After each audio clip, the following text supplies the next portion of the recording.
Shalom and welcome back to Israel with Aline. Today we are in the biblical city of Ashkelon, a beautiful place by the Mediterranean Sea, but one that has seen many wars and battles. This city was cursed and its destruction was already prophesied in the Bible. This was one of the 5 main cities of the Philistines. And here a Philistine cemetery was found where DNA analyses were conducted. And finally, the secret of where the Philistines came from and who they were was discovered. These people who were the great enemy of Israel. So if you're ready, let's get started.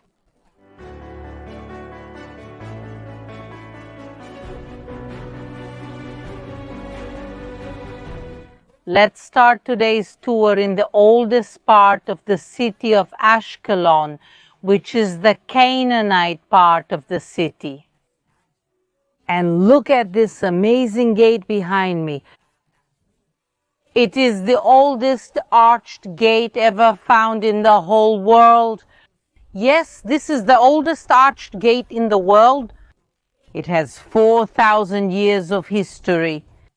It's not a small thing, and it's not every day that we can enter and walk through such an ancient gate.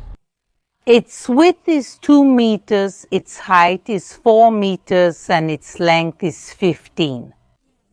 So let's start our day with this experience, which you could say is truly unique. Let's go! There is another gate that is approximately the same age. It's in Theodung. We've even shown it here on the channel, but in recent years, archaeologists have concluded that this one is even older than the one in Theodun. And I can also mention a personal difference. The one in Theodun is sealed and closed, but this one we can actually walk through and enter the Canaanite city.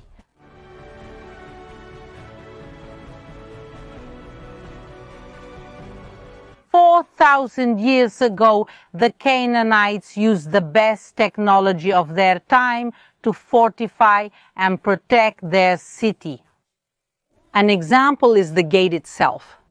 We see here clay bricks that were dried in the sun, and they used them to build this magnificent gate. And they also built here a colossal wall. The wall, guys, is 15 meters high, which is no small thing. And in front of the wall, they dug a huge moat over 2 kilometers long.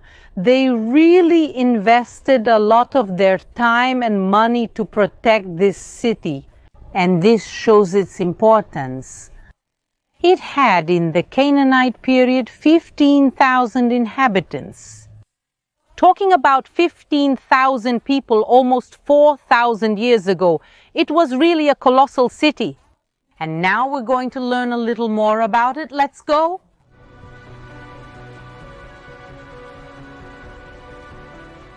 And look how beautiful. The first thing we come across when entering the city is this gorgeous mosaic. It dates back to after the Canaanite period, but it's good because it reminds us that this city was inhabited and invaded by many different peoples. And the success of the city of Ashkelon doesn't make everyone happy. The Egyptians are going to be very envious of this large and powerful city, so they end up cursing the city of Ashkelon. How do we know this? In archaeological excavations in Egypt, clay tablets were found where Egyptian leaders, the pharaohs, cursed this city. These tablets are about 3,900 to 3,800 years old, and we have found many of them. And on them, the name Ascona always appears, which was the way they pronounced Ashkelon. The Egyptians would write all the curses on these pieces of pottery, and then they would often break the pottery and sometimes even bury them. And it was their way of wishing that the city of Ashkelon, the cursed city, would also be destroyed and buried.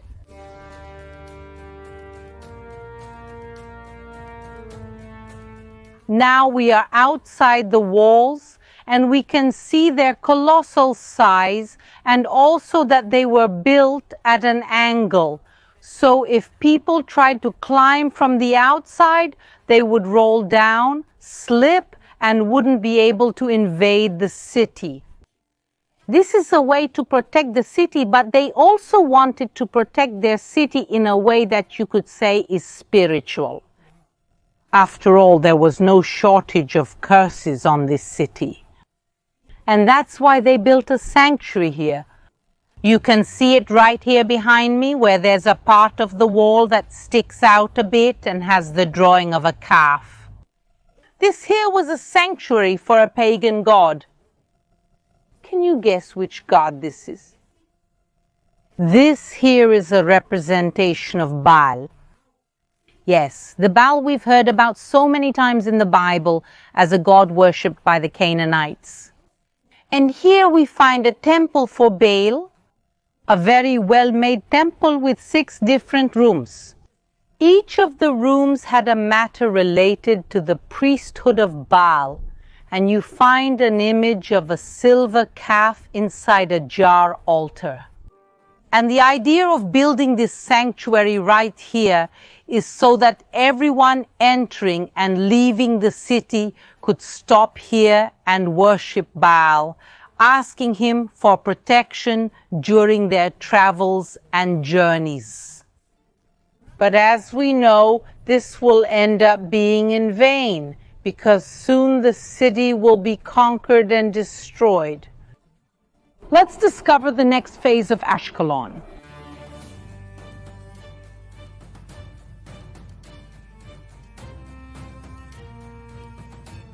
In 1468 before Christ, the Egyptians finally managed to defeat the Canaanites, and they conquered the city of Ashkelon and the entire region.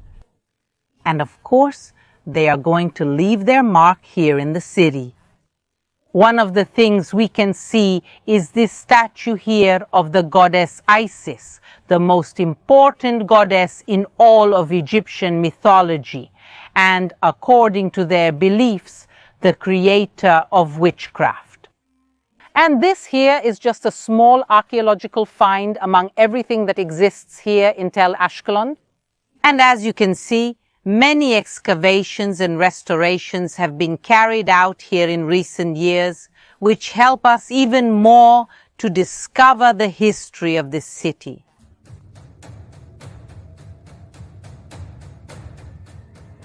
And this city was extremely important for the Egyptians because it was located at a strategic point on the Via Maris, which was the most important trade route of the ancient world, connecting ancient Egypt to Mesopotamia.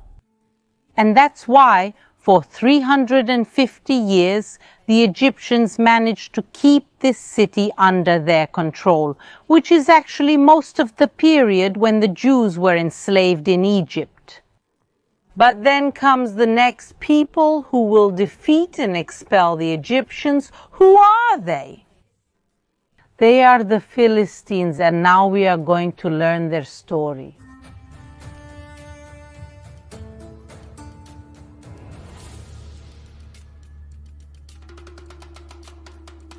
And in the 12th century, before Christ, invaders come from the Mediterranean Sea, and they conquer the entire southern coast of Canaan.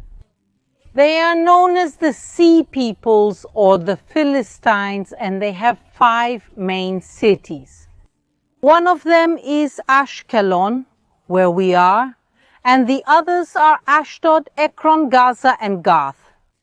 And they become the great enemies of the people of Israel, who at the same time were reclaiming the promised land after slavery in Egypt.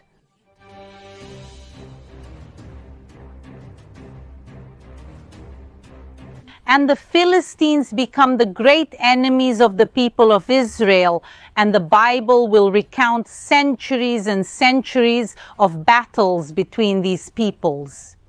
Some are very well known, such as when Samson comes to Ashkelon to fight against the Philistines.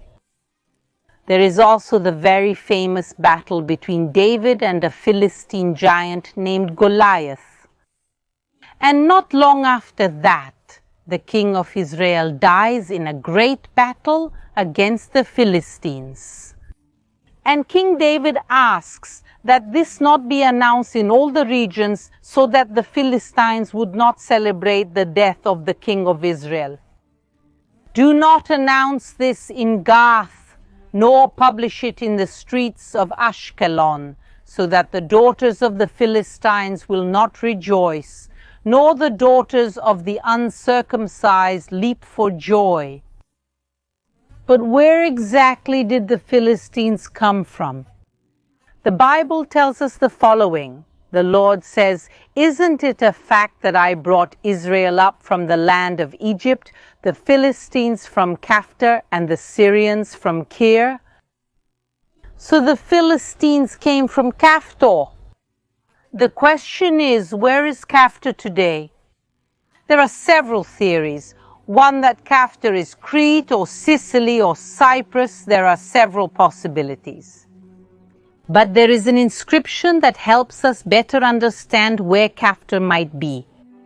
In a great battle between the Egyptians and the Philistines, the Egyptians left us an inscription, and in this inscription it says that the Philistines come from an island. The foreigners made a conspiracy on their island. No land could resist them. They were coming towards Egypt, and the fire walked before them. The exact location of Caphtor was a mystery that researchers and archaeologists had tried to unravel for centuries. And they couldn't. But everything started to change in 2016 when the first Philistine cemetery was found here in Tel Ashkelon. And from it, they will do DNA analysis. And that way we can discover the origin of these Philistine people. And now we are going together to the site of this cemetery to unravel this mystery that has lasted for over a century.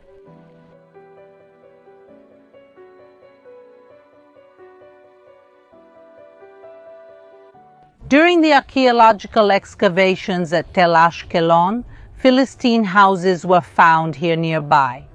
And when they continued the excavations, they were surprised to find not more houses, but rather a large Philistine cemetery here with dozens of skeletons, many of them almost completely intact. So the researchers took these skeletons and brought them to the laboratories to do DNA tests. Technology today is so advanced that we can test the origins of DNA even from skeletons that are well over 2,000 or 3,000 years old. And when the results came out, they discovered that these people had origins. In southern Europe, more specifically, it is believed they come from Greece and Crete, confirming the speculations that already existed based on the Bible. But what they also saw is that with each generation that passed here in Ashkelon, there was more Canaanite DNA mixed in. This means that the Philistines arrived with European DNA, but they used to marry local people and mixed with other peoples. So here we have, once again, archaeology confirming what the Bible has been telling us for so long, that the Philistines were an invading people who came from across the sea. And now we know that Caphtor was probably what we now call Crete.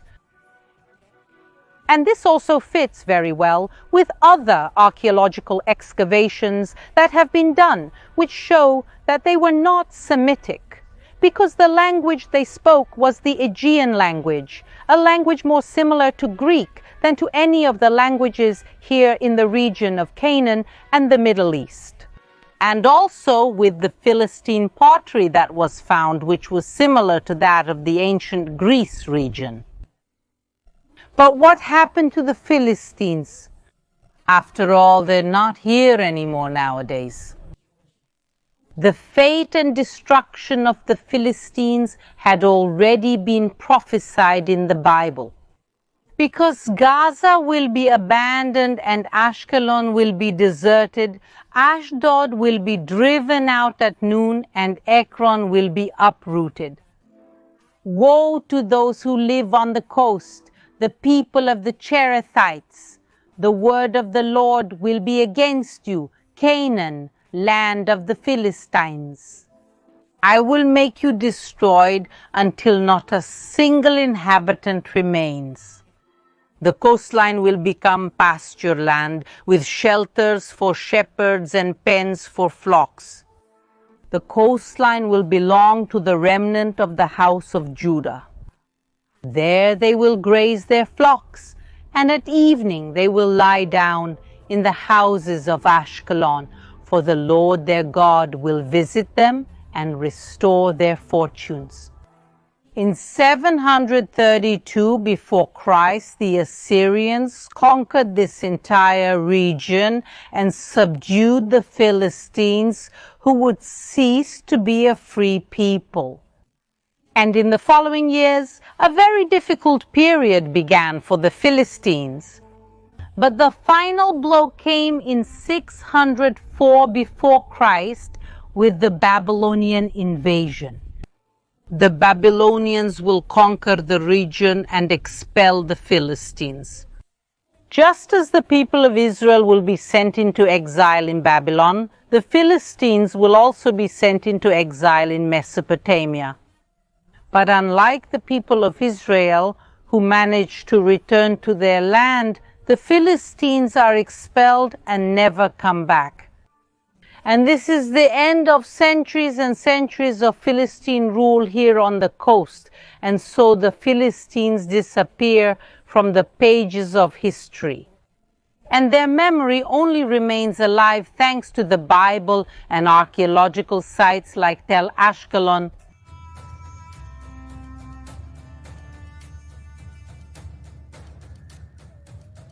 Walking around here is to rediscover the history of the Philistines. And the living witnesses we have here are the walls, the ceramics that we find everywhere. They remind us of this great civilization that lived and fought here for so long. But that disappeared. Their memory lives on here, but also through their name. The region of the Philistines was known as Pleshet or Philistine. From Philistine comes Palestine, and from there comes the name Palestine, which is one of the names used for this region to this day. But it's important to remember that the Palestinian people who currently live in this region are not descendants of the Philistines, who disappeared 2,600 years ago. The current Palestinians are descendants of Ishmael, the son of Abraham, and they are ethnically Arabs, not Europeans like the original Philistines.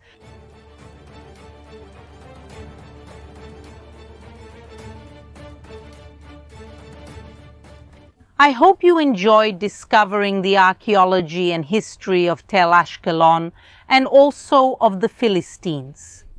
If you liked it, leave a like and subscribe to the channel for more videos straight from Israel. A big kiss and see you next time.